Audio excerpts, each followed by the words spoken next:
28 जुलाई 2015 के दिन doctor APJ Abdul Kalam का निधन हो गया था। लेकिन क्या आप जानते हैं कि डॉक्टर एपीजे अब्दुल कलाम का जन्म भले ही एक मुस्लिम परिवार में हुआ था, लेकिन फिर भी वो भगवत गीता क्यों पढ़ते थे? डॉक्टर एपीजे अब्दुल कलाम ने सार्वजनिक रूप से स्वीकार किया कि वे गीता का पाठ करते हैं, क्योंकि यह उन्हें प्रेरित करता है और उनके जीवन के सवालों के जवाब खोजने में मदद करता है। कलाम भगवत गीता के निष्काम कर्मयोग के सिद्धांत से बहुत प्रभावित थे, जो बिना किसी फल की इच्छा किए कर्म करने की शिक्षा देता है। उनका मानना था कि यह सिद्धांत वैज्ञानिक सोच के बहुत करीब है। कलाम ने यह भी कहा कि एक मुसलमान होकर गीता पढ़ना उन्हें न केवल भारत की आत्मा से जोड़ता है, बल्कि उनकी सोच को भी व्यापक बनाता है।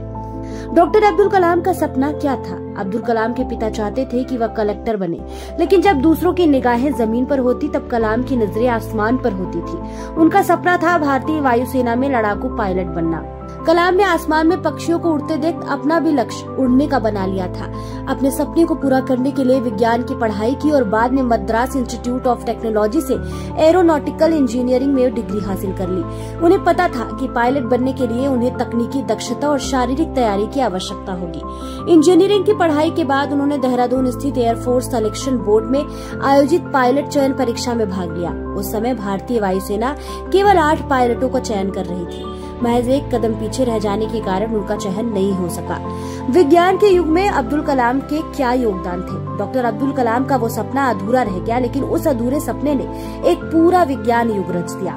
डीआरडीओ में पहले होवरक्राफ्ट बनाया, फिर इसरो में एसएलवी प्रोजेक्ट के जरिए भारत का पहला स्वदेशी सैटेलाइट रोहिणी अंतरिक्ष में भेजा और यहीं से शुरू हुआ मिसाइलों का युग। त्रिशूल, नाग, पृथ्वी, अग्नि और आकाश, ये नाम आज सिर्फ मिसाइल नहीं, आत्मनिर्भर भारत की पहचान है।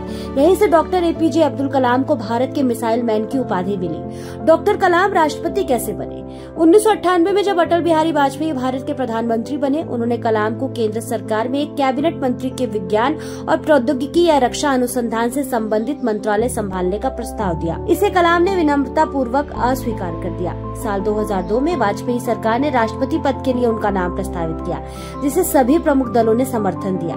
18 जुलाई 2002 को डॉक्टर कलाम भारत के 11वें राष्ट्रपति निर्वाचित हुए और 25 जुलाई को उन्होंने पद की शपथ ली। वे पहले ऐसे राष्ट्रपति बने जो लगातार युवाओं के बीच जाते रहे, स्कूलों और कॉलेजेस में भाषण देते रहे और छात्रों को बड़े सपने देखने और उन्हें साकार करने के लिए प्रेरित करते रहे। वे 25 जुलाई 2007 तक भारत के राष्ट्रपति रहे। वो सिर्फ राष्ट्रपति नहीं थे, वो सिर्फ वैज्ञानिक नहीं थे, वो भारत के भविष्य की आशा थे और आज भी है। डॉक्टर एपीजे अब्दुल कलाम सपनों की उड़ान का वो नाम है जो कभी थमता नहीं।